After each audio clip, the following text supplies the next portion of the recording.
Bueno, ayer hablamos de las técnicas. ¿Qué dice? No entiendo qué quiere decirme Oscar. Profe, que no escucha. ¿Y ustedes sí escuchan? Sí, Bueno, creo nosotros que sí. escuchamos bien. Brian escucha, ¿no? Que también está lejos, ¿no? Sí, sí se escucha, profe. Bien, Oscar, de pronto esto es internet, ¿no? Miremos a ver qué pasa ahí. Bueno, miren, ve. Yo, ¿qué les digo? Nosotros estamos viendo como la metodología de la investigación clásica, digamos, básica, que ustedes incluso aprendieron en pregrado, pero estamos haciendo como el repaso. Y en algunos momentos, pues hablamos un poco ya de epidemiología, de tipos de estudio. Muchachos, por supuesto que ese tipo de conocimiento de pronto, bueno, de pronto no lo van a ampliar más en cuanto a epidemiología con el profesor de epidemiología de ustedes, que probablemente soy yo, pero no sé, porque eso va a depender digamos, del llamamiento, ¿no? O también este tema de hoy, que es el de muestreo, ese también se da en epidemiología, o sea, digamos, vamos a hacer un pequeño recorderi de eso, de lo que ustedes aprendieron en pregrado. Miren, una cosa que habíamos quedado ayer era de la recolección de instrumentos para recolección de datos. Esto hace parte ya de la metodología.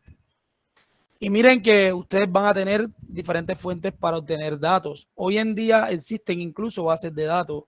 Hoy en día la informática ha avanzado mucho. De hecho, Brian quiere hacer en uno de sus proyectos, su idea de proyecto, digamos, un sistema, un software o algo que le permita a las personas manejar datos. Y de hecho, vamos a hablar un poquito sobre análisis de datos, como una introducción, no mucho, porque digamos que no es el curso ni de Machine Learning, ni de datos, ni de ciencia de datos, pero hoy en día la ciencia de datos es una ciencia, valga la redundancia. Entonces, miren, ustedes pueden obtener información por contacto directo con un sujeto de estudio. Y cuando hablo de sujeto o de una fuente de estudio, porque estamos hablando de salud, usted puede obtenerla a partir de la observación, ¿sí? Miren que la mayoría de estudios descriptivos que vimos ayer, pues hablan de eso, de la observación, de cuestionarios que usted elabore. Es fácil usar un cuestionario, pero es difícil hacer uno, o depende de lo que usted quiera. Entonces, el cuestionario debe tener la información que usted requiera obtener. En algunas de las investigaciones que de pronto van a hacer para graduarse como magísteres, es muy posible que les toque utilizar cuestionarios o instrumentos de recolección de datos. Muchos de estos cuestionarios deben ser validados, es decir, yo no puedo usar un cuestionario para una tesis de investigación o para un proyecto de investigación que no sea válido.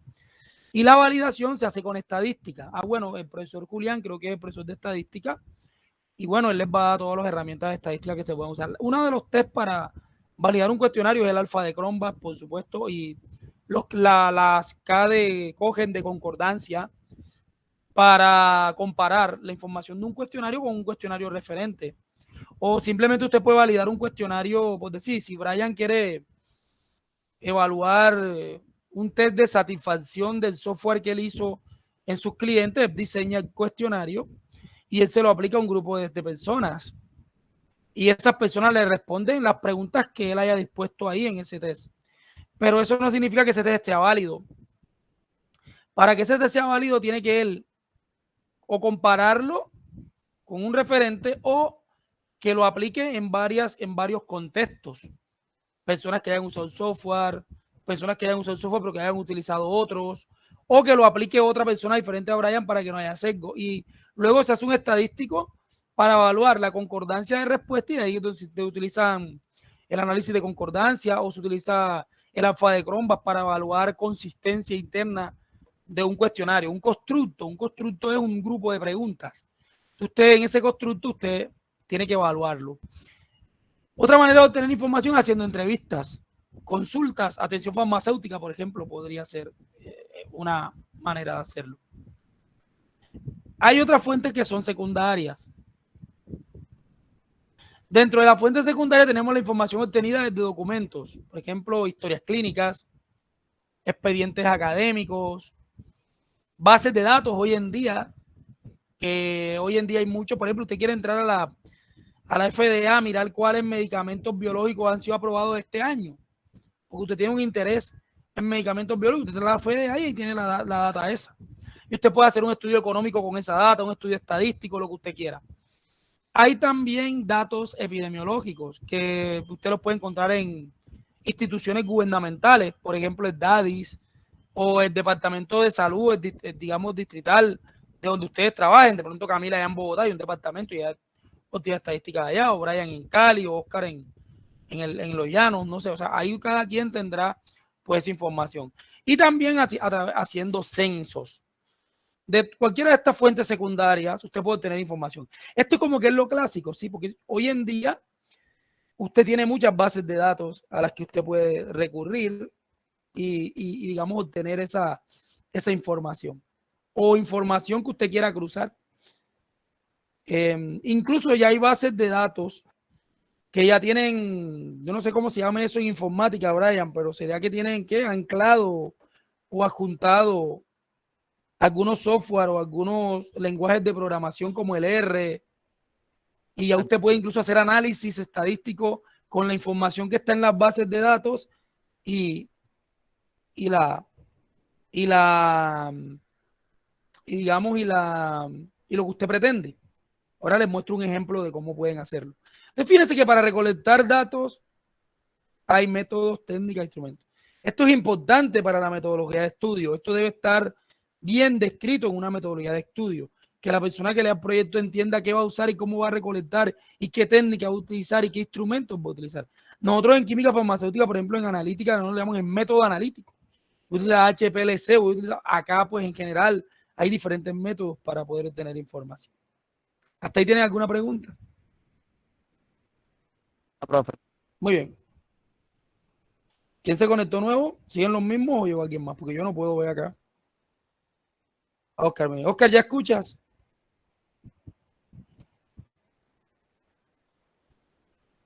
¿Sí ya escucha Oscar? Parece que no escucha aún. Ok.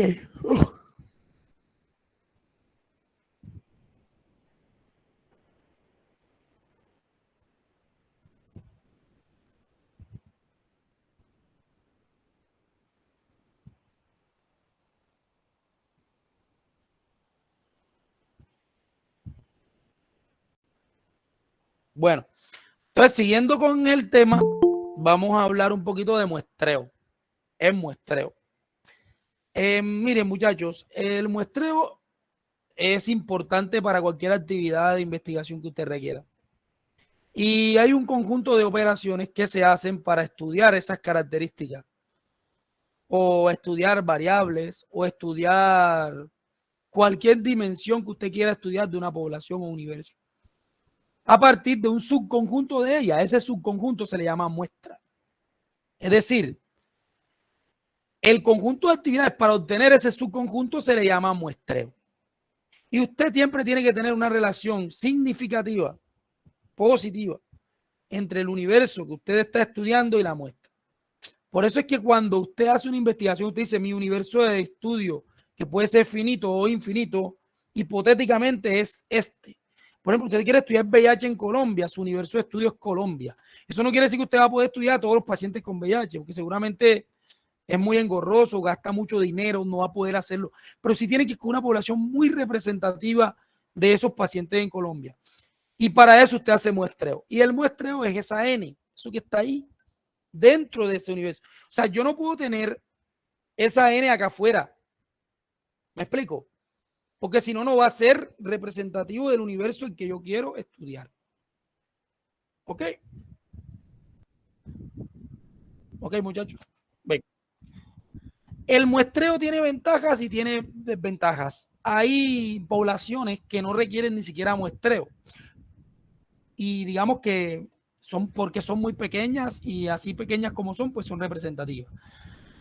Un muestreo, un buen muestreo de calidad, muestreo tiene que ser de calidad porque usted tiene que garantizar que usted está tomando ese subconjunto representativo de la población, le va a reducir a usted gastos, le va a ahorrar tiempo y trabajo, y va a aumentar en la precisión del estudio. Las desventajas es que durante el proceso de muestreo pueden haber errores. Y esos errores generalmente se dan cuando la N no es representativa o cuando las N son muy grandes, es decir, hay unidades muy heterogéneas en esa N, independientemente de que sea representativo o no. Y hay diferentes factores a tener en cuenta. Usted tiene que comparar el plan de su investigación con la magnitud de la muestra. Es por eso que muchas veces cuando los estudiantes dicen, yo quiero hacer una investigación, uno dice, bueno, delimitemos eso. Delimitémoslo. Porque es importante delimitar para poder no tener N tan grandes. Y que estén concebidos y que dentro del plan usted conciba ese piloto.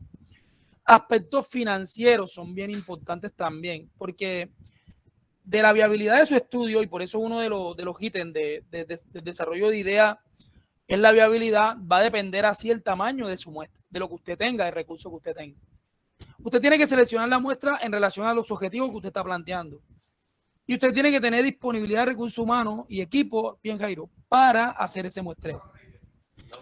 En conclusión, el muestreo es muy crítico. Si el muestreo está mal, toda la investigación se cae. ¿Ya? Por eso muchas investigaciones fracasan, porque de entrada que hay un error de muestreo es fatal.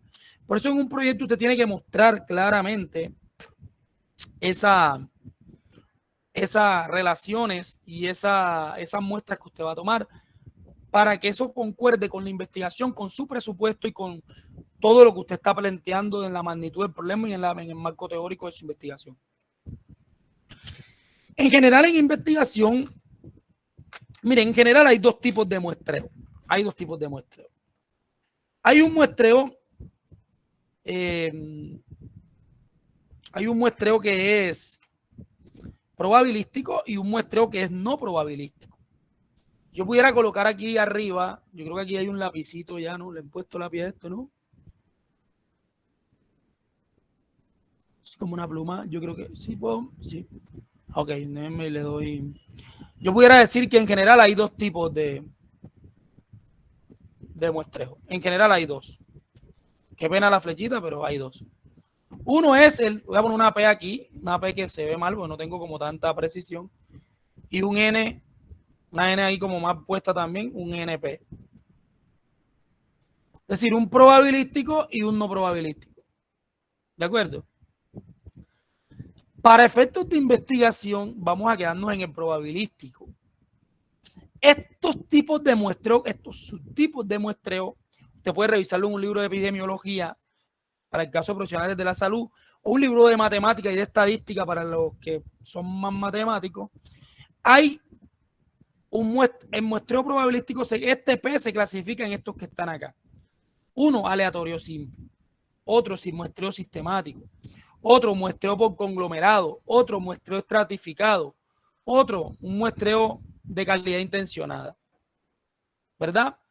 Dentro de ese muestreo aleatorio simple, que es, digamos, el tipo de muestreo más sencillo que hay y, digamos, es la técnica más directa de muestreo probabilístico, es la posibilidad de que todos van a ser escogidos. De hecho, este muestreo probabilístico significa que hay una probabilidad de que todos los sujetos o elementos de una población o de un universo van a poder ser escogidos. Hay una probabilidad, si sea de 1 menos P o una probabilidad del 0.00, pero existe.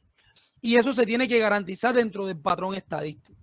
Entonces, el aleatorio simple es más directo. Aquí en el aleatorio simple, como tú, es como si tú te cerraras los ojos, coge ese, ¿verdad? Ese, señor, tú no estás sesgando a nadie porque tú estás aleatoriamente escogiendo de la población del universo ese subconjunto. Hay veces que se cometen errores durante este tipo de muestreo. Y es porque la muestra tiende a descartar de manera no intencionada algunos tipos de elementos o sujetos que son adecuados para esa población. Y se da porque usted no lo hace adrede, es aleatorio. Por eso lo que se recomienda cuando se va a hacer un muestreo aleatorio simple es que se tomen, digamos, muestras de diferentes áreas o zonas o poblaciones incluidas en el universo, para evitar o para disminuir ese error no intencionado de no tomar algunos referentes importantes. No quiero decir con esto que vamos a sesgarlo, no. Simplemente que de manera estadística usted busca la forma de aleatoriamente incluir la mayor cantidad de sujetos, elementos o cosas para evitar el error de lo no adecuado. ¿Tienen alguna pregunta sobre muestreo aleatorio simple?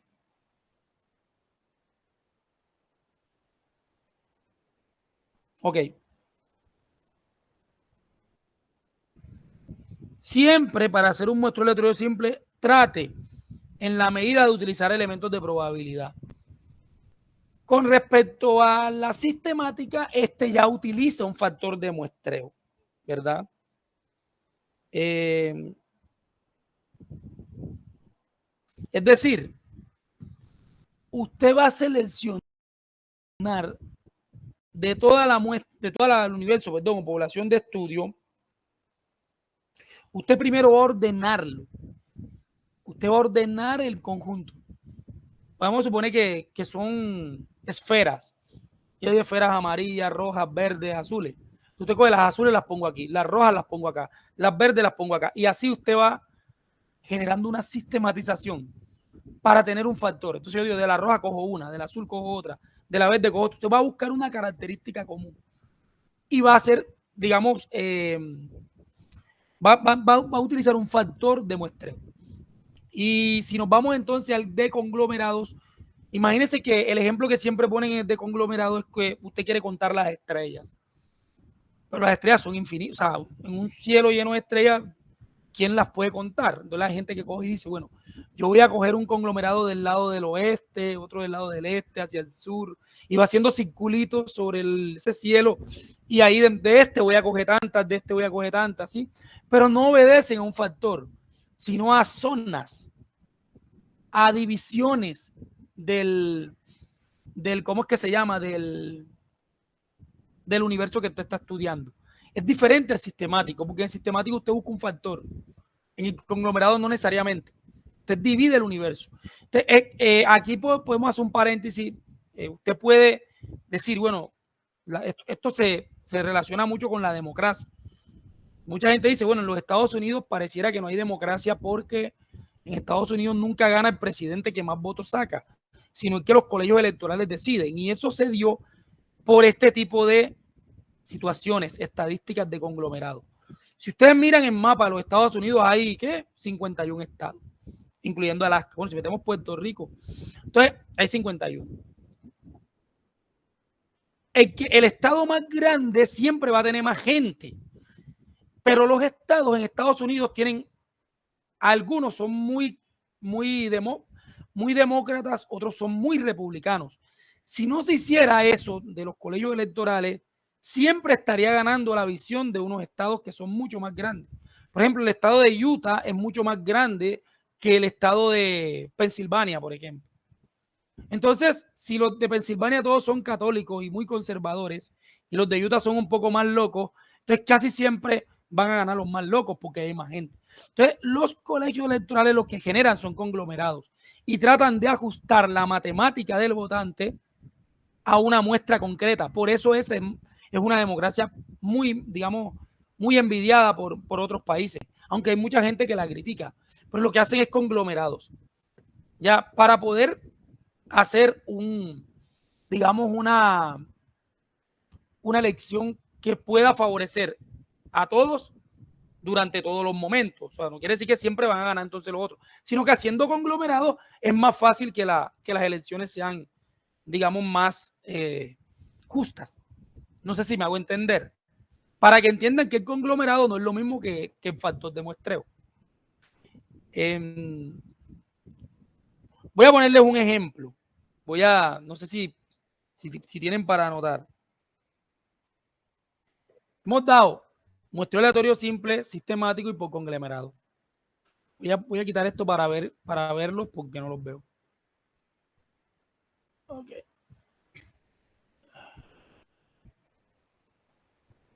Ok. Voy a leerle un ejemplo que pues yo tengo acá. La población de interés está constituida por sujetos que consultan un servicio de urgencia. Miren, su población. No es que no estoy hablando de la muestra, sino de su población. Si quiere, tomen nota. La población de interés está constituida por sujetos que consultan un servicio de urgencia y reciban una impresión diagnóstica de neumonía. Los casos entonces se ordenan, por ejemplo, según la secuencia de llegada. Sujeto 1, sujeto 2, sujeto 3, hasta el sujeto N. Voy a repetir. La población de interés está constituida por sujetos que consulten a un servicio de urgencias y reciban una impresión diagnóstica de neumonía. ¿Sí? Los casos entonces se ordenan, por ejemplo, según la secuencia de llegada de los sujetos. En sujeto 1, sujeto 2, sujeto 3, hasta N sujetos, dependiendo de la llegada. Si yo le pregunto a Camila, ¿ese qué tipo de muestreo es? De los que están aquí, de los 3 primeros. Ese es aleatorio, sistemático por conglomerado.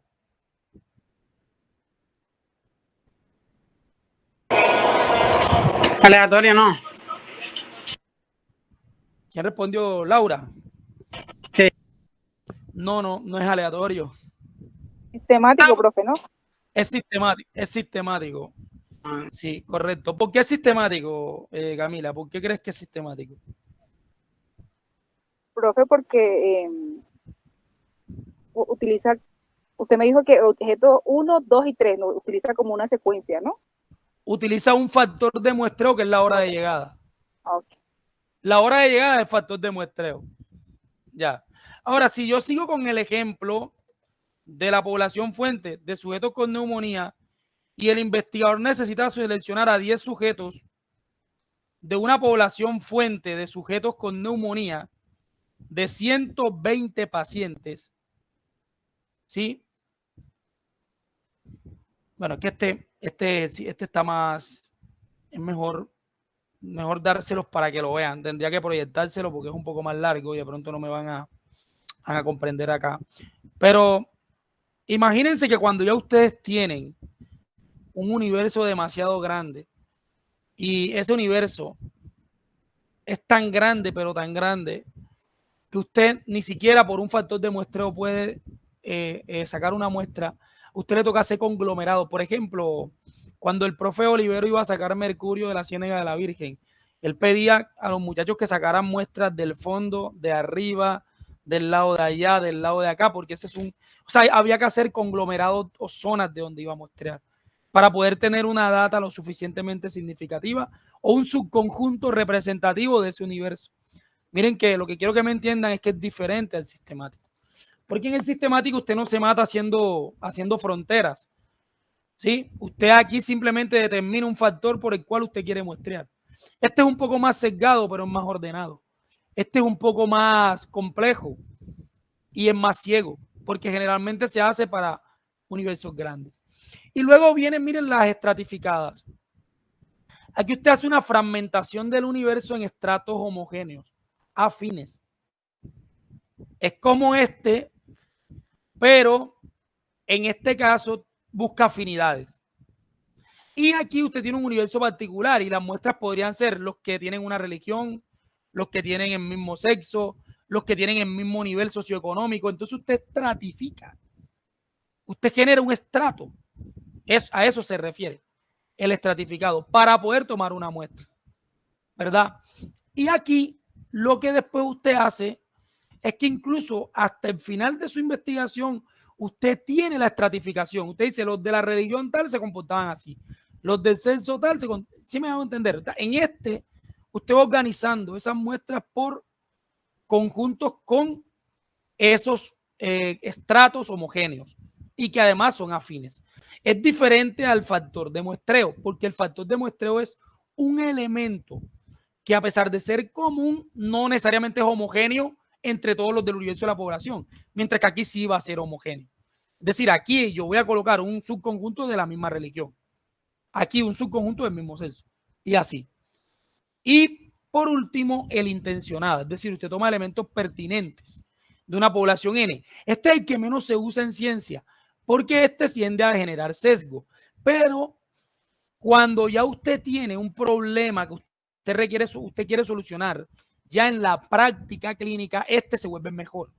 Porque usted busca lo que usted realmente necesita, usted va a la fija con el de tomar elementos pertinentes. Entonces, digamos que es bien importante que se tomen en cuenta las variables a la hora de entender el tipo de muestreo y que esto es, digamos, fundamental para que una investigación, digamos, se lleve a cabo de la manera más óptima y con mayor calidad y mayor rigor posible. ¿A ti tienen alguna duda, muchachos? No, profe. Obviamente en el libro de... Profe, o sea, yo no logro Sí, adelante. el conglomerado con la estratificada, parece como cruzarse. Ok. No, yo les explicaba que el conglomerado es por divisiones del universo, pero divisiones geográficas o divisiones físicas. Yo les ponía el ejemplo, Laura, de que si tú... No lo entiendo bien, porque alguien tiene el micrófono abierto. ¿Quién? Por favor, cierren el micrófono, quien lo tiene abierto. Repito, Laura, el muestreo por conglomerado, usted agrupa los elementos de acuerdo a asignaciones físicas, a subdivisiones físicas. Por ejemplo, vuelvo y te repito, tú quieres contar las estrellas que están en una noche llena de estrellas. Tú tienes que dividir tu cielo. Sí, tú lo divides en cuadros. Tú haces cuadros. Wow. Y tú dices, de aquí voy a coger, de aquí voy a coger y voy a coger aquí. Es más físico. O por ejemplo, tú quieres estudiar el efecto del alcoholismo y el tabaquismo en los colegios. Entonces, la ciudad de la ciudad de Cartagena, que es tu universo, tú dices, bueno, yo voy a dividir los colegios del norte, del sur, del este, del oeste, pero haces divisiones físicas. Mientras que en el estratificado las divisiones no son físicas, sino que tú fragmentas en estratos homogéneos. O sea, tú no dices que lo vas a hacer por el este, el oeste, o el sur, o el occidente, o agrupando tal núcleo, no. Tú ahí lo vas a hacer es por afinidades o por estratos homogéneos, los colegios que sean bilingües, ¿ya? O los colegios que sean de calendario B, si ya tú ahí estratificas de acuerdo a algo que los homogenice, o los colegios que sean solamente femeninos, o sea, de mujeres, o los colegios que sean solamente de hombres o militares. Ya esa fragmentación no es espacial, es una fragmentación más que va a un estrato. Eso, la definición de estrato es de cualidades homogéneas. Tú eres del estrato 3 porque tú tienes un nivel socioeconómico tanto, así como los otros que están en el estrato 3. Son iguales a ti. Ya, en los estratos de la India, los anastras eran los médicos, los que estaban antes de los reyes, mientras que los parias eran los que eran los mendigos, ¿sí me entiendes? Los hacen, les dan una característica que lo vuelve homogéneo. Entonces, esa es la diferencia entre este y este. Por supuesto, Laura, que cuando damos epidemiología, este temita, así como el temita de tipos de estudio, lo vamos a dar un poquito más profundo, un poquito más con la matemática que lleva cada cosa y con los ejemplos más pertinentes. Aquí en Método de la Investigación simplemente lo mencionamos porque esto hace parte fundamental del documento cuando tú escribes la metodología. Tú dices población, escribes esto, población, perdón, universo, población y muestra. Ahora, pero la teoría de esta clase, o sea, muestreo es una clase completa en epidemiología. Y digamos que aquí lo estamos mencionando nada más como para hacer un recorder, pero lo importante es que quede claro, ¿no? Así como lo de los tipos de estudios de que se leyeran el capítulo. No sé si queda más claro, Laura.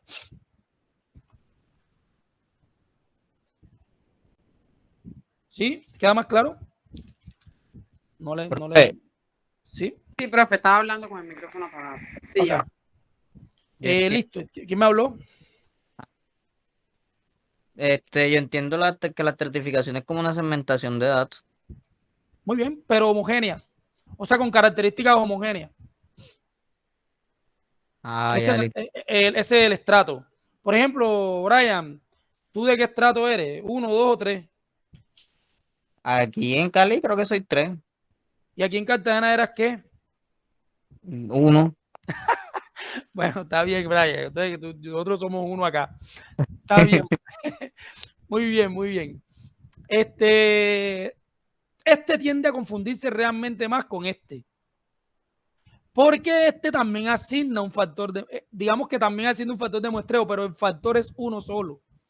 En el sistemático es uno solo, como el ejemplo que les ponía, la hora de llegada. ¿Sí? De esa manera muestreo.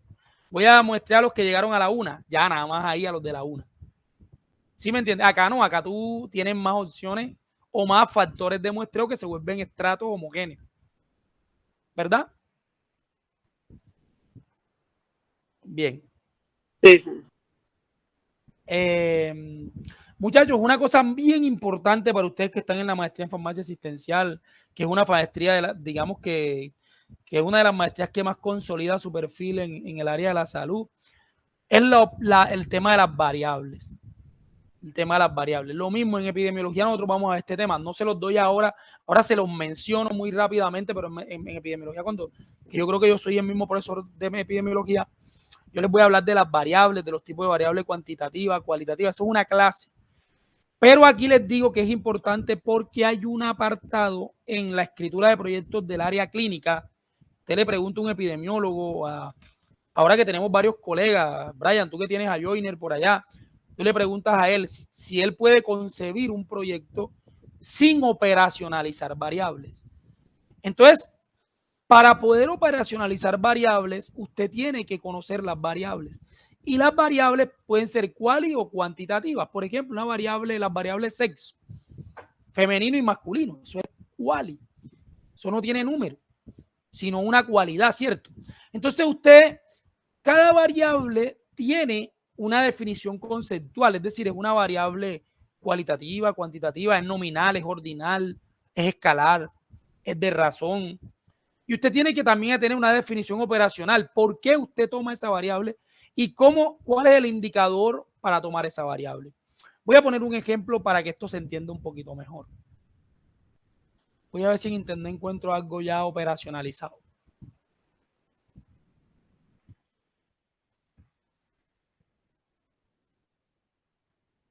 Por ejemplo, hay unas variables operacionalizadas. Pues no sé, o sea, miren que primera vez que yo veo este estudio que está aquí, voy a coger uno como este, lo veo como más completo. Así como más. O es una clase de un hipótesis, pero no quiero esa clase. O este. Me sale ese mismo. O este acá. Sale en pura clase. Una clase completa de operacionalización de variables. Vamos a buscar la tabla, digamos, ¿dónde está, por ejemplo, esta? Una variable que en esta investigación, ¿sí se ve, muchachos? ¿Sí pueden verlo? ¿Sí lo ven? Miren, hay aquí una variable que se llama accesibilidad a los servicios de salud. Él asigna una definición conceptual que dice mayor o menor posibilidad de tomar contacto con los servicios de salud para recibir asistencia. O sea, la definición conceptual es la mayor o menor posibilidad de tener ese acceso a ese servicio. Las dimensiones son que es la accesibilidad geográfica, si está en un pueblo, si está en una vereda, si está en un municipio, o la accesibilidad económica, si tiene dinero para ir. Y la accesibilidad cultural. Entonces ya define que en esta variable hay 3 dimensiones. Los indicadores que tú puedes sacar de esa variable son todos estos. Eso no tiene mucha ciencia. Es simplemente determinar una variable en tu investigación. Por ejemplo, en la investigación de Brian, que Brian va a hacer un software ya no me acuerdo para qué es el software, recuérdanos, Brian, para llevar las historias clínicas. ¿Cómo es que es la nota esa? Sí, un software de sistema farmacéutico que sea gratis. Bueno, ¿y qué variable tienes tú ahí? Por ejemplo, los inventarios. Una variable que sea los inventarios, ¿cierto? Inventario, facturación, eso. ¿Qué definición conceptual le darías tú a esa variable? ¿Qué definición conceptual? O sea, ¿para qué es eso?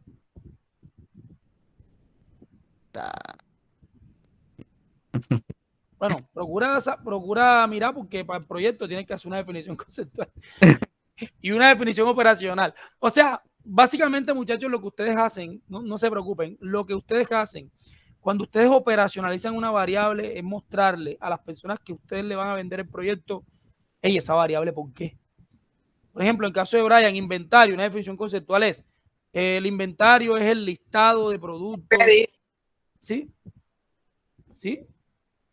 ¿Quién habló? No, no había escuchado que le habían dado, pero le iba a decir, una variable es inventario. Ok. ¿Y la para definición? Para que eso es importante, llevar control de el stock de medicamentos que tengo.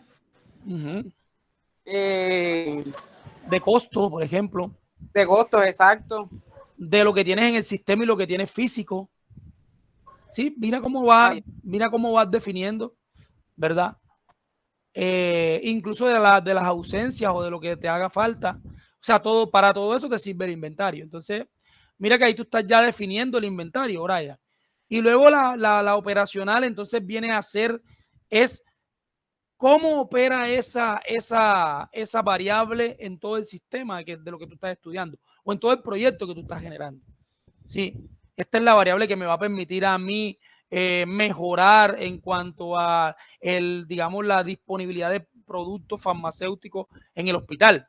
¿Sí? O esta es la variable que me va a permitir hacer una buena facturación, como tú mismo lo has dicho. Y los indicadores pueden ser el número de inventarios al año. ¿Cuántos números de conteo se dan en el inventario al año? ¿Sí? Y ya todo esto te va a servir a ti para que te vaya a probar ese software. Ah, mira, todo esto lo va a controlar ese man con este software. Pero eso solamente lo saben ustedes. O sea, esto de definición conceptual y operacional parece, es como todo lo de metodología de investigación. Parecen conceptos, digamos, muy adimensionales o abstractos que uno no entiende, pero solamente en realidad los puede dar el que está haciendo la investigación. Pues yo los puedo dar en mi área, en lo que yo hago. Laura lo podrá dar en lo que ella hace, María Camila igual en lo que ella hace.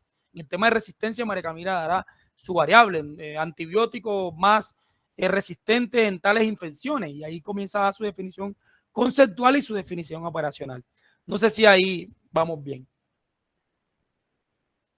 Sí, en realidad esto se aprende haciéndolo. O sea, esa es la característica de esta asignatura.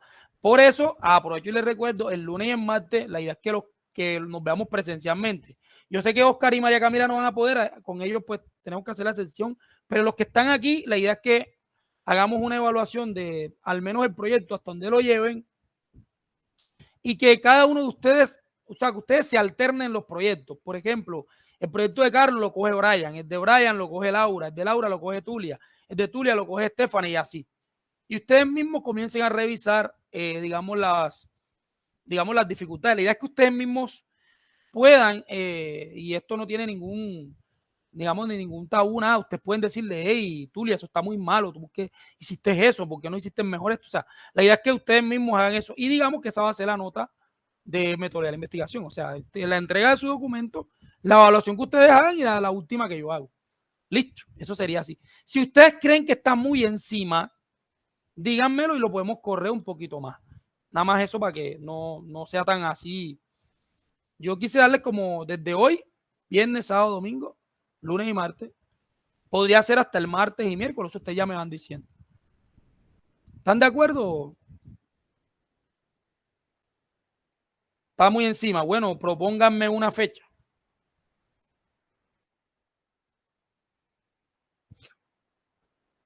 Bueno, ¿quién vota por esa propuesta de Carlos? Yo estoy de acuerdo. Entre otras cosas, iba a proponerles, profe, que la otra semana podíamos dar la clase miércoles, jueves y viernes, si mis compañeros les parecía, porque voy a tener un inconveniente los primeros días de la semana. Bueno, voy a estar por fuera. Bueno, no hay problema. Entonces, ¿cuánto tiempo va a estar? O sea, que en martes tampoco estarías presencial. Sí, pero ojo, no quiero condicionarlo, o sea, revisémoslo, si no, igual no tengo problema. Fresca, no te preocupes, Laura. Lo importante es que estén aquí, porque es que yo quiero que toquen los proyectos y que digan, hey, esto vamos a cambiarlo, no sé qué. ¿Sí me hago entender? Profe, si vamos a dar la clase miércoles, jueves y viernes, ¿por qué no lo dejamos para el viernes, que es la última clase? Y ya bueno, podría ser jueves y viernes. Jueves y viernes para que sean 2 días, porque ustedes son 8 y van a ser 8 proyectos. Ya, 8 proyectos que nos toca revisar a todos. Ustedes van a revisar de sus compañeros y de sus compañeros de ustedes. Ya. Y yo al final lo reviso todo y les mando correcciones a todos. Ya ustedes deciden qué hacen con ese proyecto, si lo guardan, lo archivan, si eso no les interesa, eso es asunto de ustedes. Vale. Bien, muchachos. En las tabulaciones, pues esto es algo sencillo. Bueno, entre comillas, porque la tabulación ya es como ya esto entra dentro del análisis estadístico.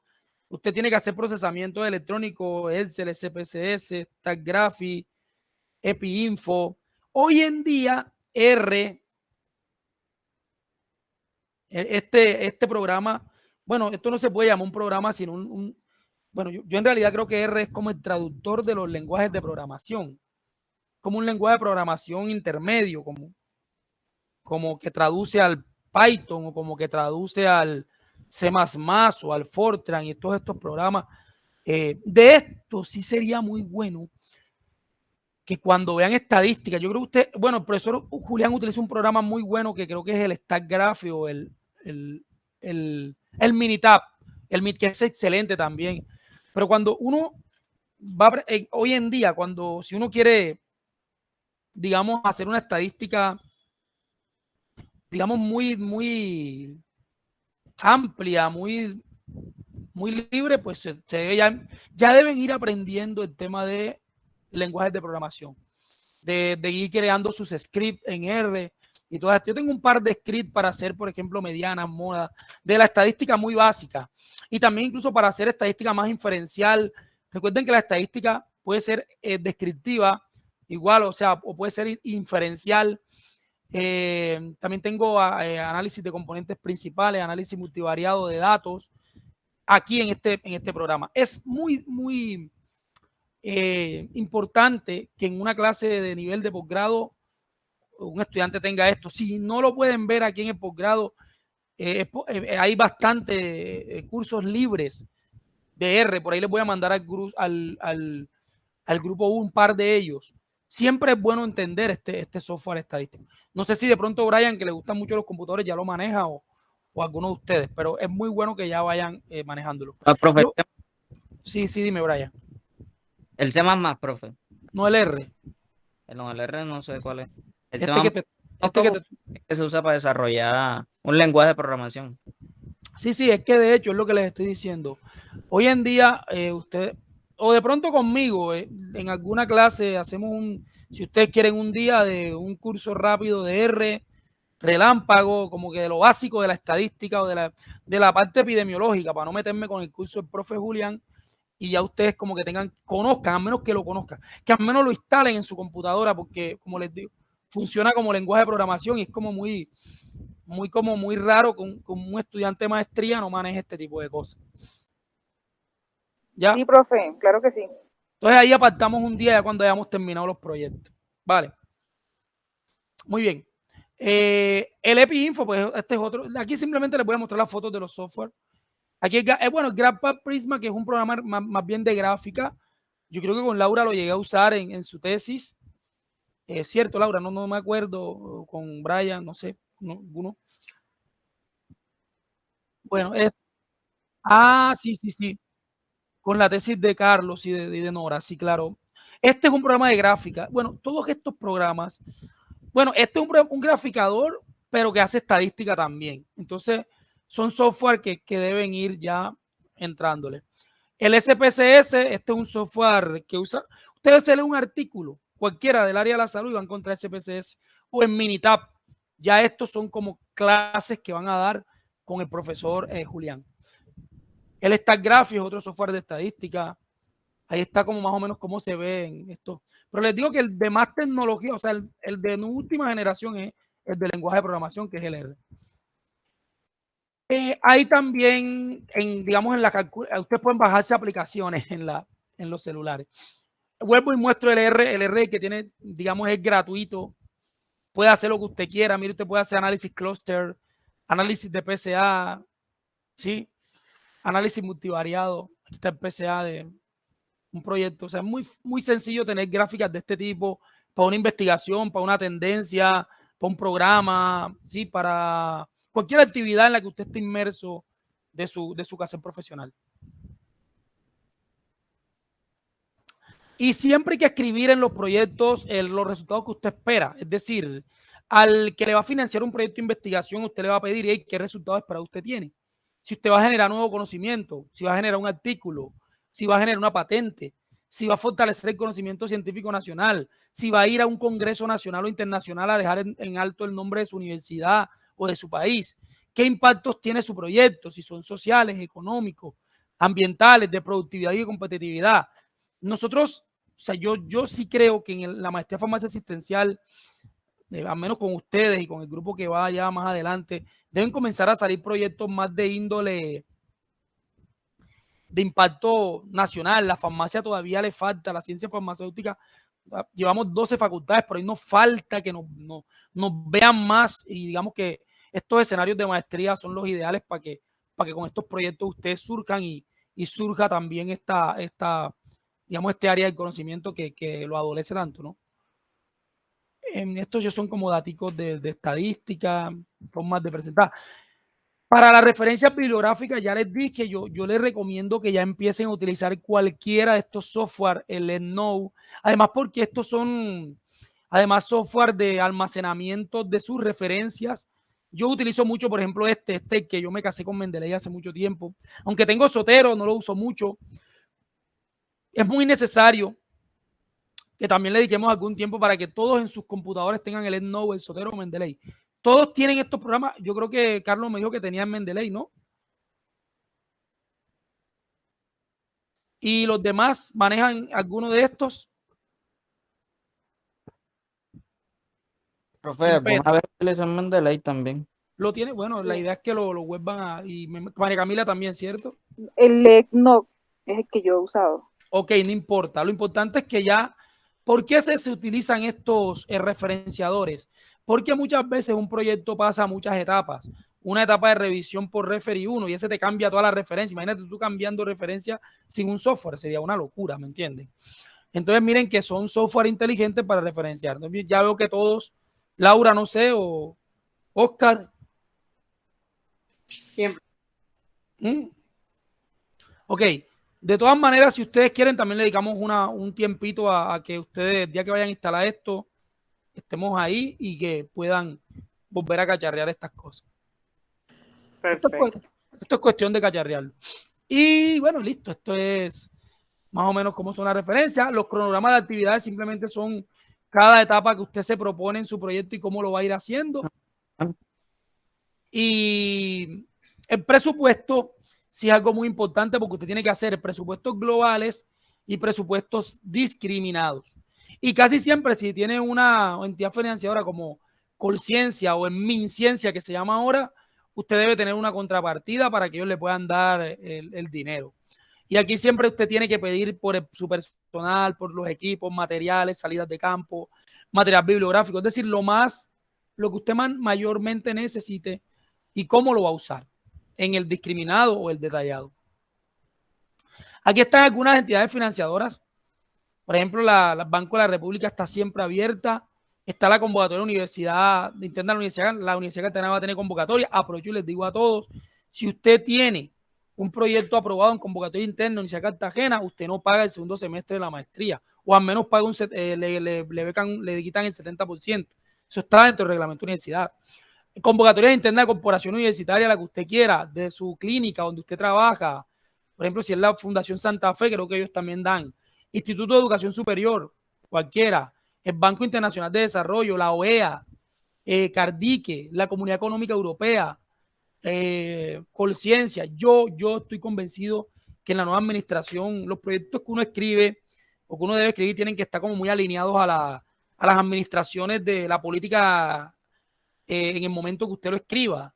En este caso, la administración del pacto histórico de Petro de pronto tendrá algunos lineamientos de pronto en autonomía o autonomía farmacéutica, autonomía alimentaria, todas estas cosas. Usted puede presentar un proyecto en esas líneas y seguramente va a tener entidades que le van a financiar eso. Entonces, digamos que eso está ahí.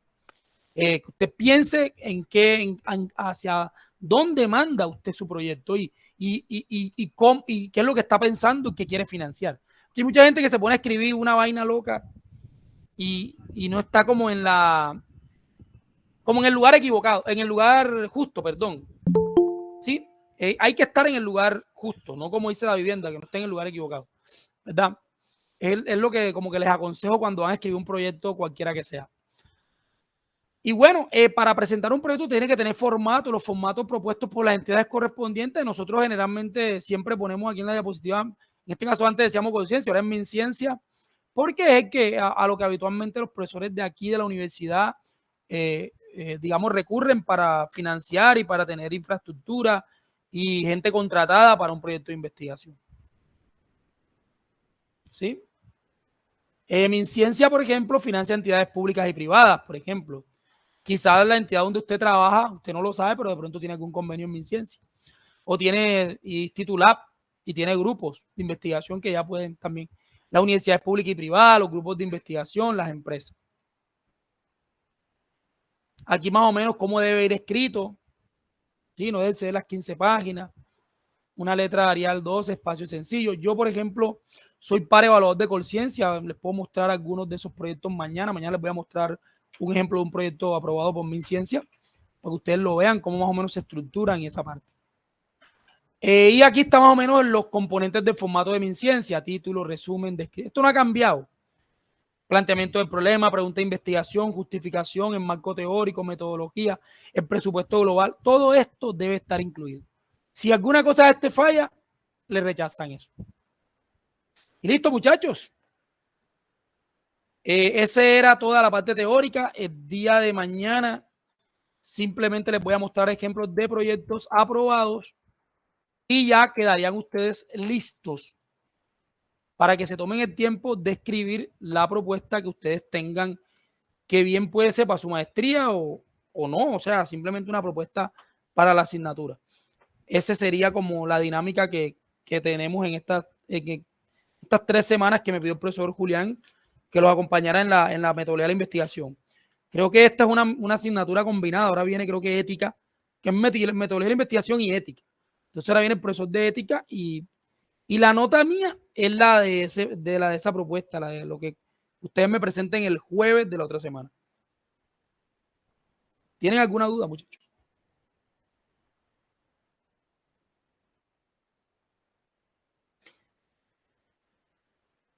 Listo. Y si están interesados en el curso ya de software y esas cosas, me avisan y ya. De pronto, para finalizar, decirles también algo muy importante, aquí yo lo tengo. Cuando uno habla de metodología de la investigación hoy en día, tiene que hablar de ciencia de los datos y de estadística o de informática. Entonces, miren, el data science es todo, es lo que requiere matemática, ciencia computacional, ciencia de la estadística, procesamiento. Hoy en día no es como antes, que un proyecto solamente se escribía así. Y miren que hoy en día usted tiene información en muchas partes y muchas compañías, por ejemplo, utilizan los datos. Si usted puede hacer un proyecto de investigación nada más con datos. Por ejemplo, miren el FedEx, que es una compañía de transporte, ella utiliza los datos de dónde viven las personas para ganar tiempo, para utilizar las horas, o el proyecto Genoma para descubrir fármacos, o los vuelos, la empresa de aviación para cancelar o para retrasar vuelos o para asignar vuelos, utilizan analistas de datos. Y hoy en día hay muchas empresas que ya pagan mucho dinero a personas que saben utilizar todos estos software, todo este lenguaje de programación para poder generar riqueza y nuevo conocimiento. Y usted va a encontrar diferentes roles en los científicos de hoy en día y los científicos de los datos, sobre todo el analista de datos, el ingeniero de machine learning, el de inteligencia artificial, el ingeniero de datos. Hay diferentes, o sea, hoy en día, cuando usted va a hacer cuando muchos investigadores van a hacer un proyecto, ya necesitan a estos señores. Y estos señores realmente cobran mucho dinero. Es decir, el que menos cobra puede estar cobrando $95,000 por hacerle digamos, una estructuración de datos o análisis de datos. Entonces, para que vayan viendo más o menos qué es lo que hacen estos señores y cómo lo hacen. Porque antes nosotros nos enseñaban la metodología de la investigación así.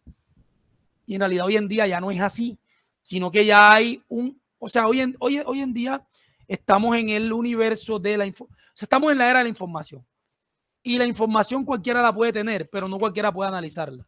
No cualquiera puede sacar lo que es pertinente de esa información. ¿Ya? Yo, por ejemplo, hace unos días estaba haciendo una asesoría a una industria y ellos me pedían, yo necesito que me dejes este listado. Y entonces el tipo me decía, bueno, yo te voy a dar 5 millones por el listado. Y yo le digo, no, yo listo, yo estoy el listado por 5 millones. Pero luego cuando me dice, no, pero es que quiero el listado con posibles clientes, posibles fechas de venta, pues ahí, eso ya no vale 5 millones. Porque yo te estoy dando un universo de clientes. Entonces fíjense cómo va usted a necesitar todo este tipo de información que yo les estoy mostrando, porque yo nada más estoy mostrándolo, ojo, porque mi clase es de metodología de investigación, no de ciencia de datos. Pero si entramos a R, pues ya podemos ir viendo algunas en cómo se hace eso. ¿Me explico? Lo mismo, lo que Brian planteó en su idea de investigación es básicamente lo que está planteando un ingeniero de datos. O sea, lo que quiere Brian hacer, lo que presenta. Por eso yo me reía, pero no me reía por burlarme de Brian, sino porque me pareció muy bacano que un QF estuviera ya entrando en esa onda. ¿Sí? Y cuando uno estudia este tipo de asignaturas, a uno se la enseñan, digamos, muy clásica, y no quiero que se lleven esa idea de que es muy clásica, sino de que hay más, hay cosas más allá. Hoy en día no es que yo voy a usar el SPSS, eso de pronto para un programador o para un analista de datos, eso es como un software ya, como una calculadora de esas de las grandes, cuando uno las utilizaba antes. Por eso yo hoy les estoy mostrando el R. ¿Me explico? Entonces digamos que esa es la moraleja de nuestra clase de metodología de la investigación, y por eso terminé con la frase esta, que a veces tenemos una tendencia enorme de calificar como no relevante lo que no entendemos, porque simplemente no sabemos que eso está ahí. Y este es uno de los científicos de datos más importantes que tiene hoy la actualidad, es el doctor Tom Hinguera. Está estudiando todos los genomas de todas las especies del mundo. Entonces, miren, muchachos, nos vemos mañana si no tienen más preguntas. Ok. Bye, cuídense. Listo, profe, gracias. Dios los bendiga. Amén, igualmente.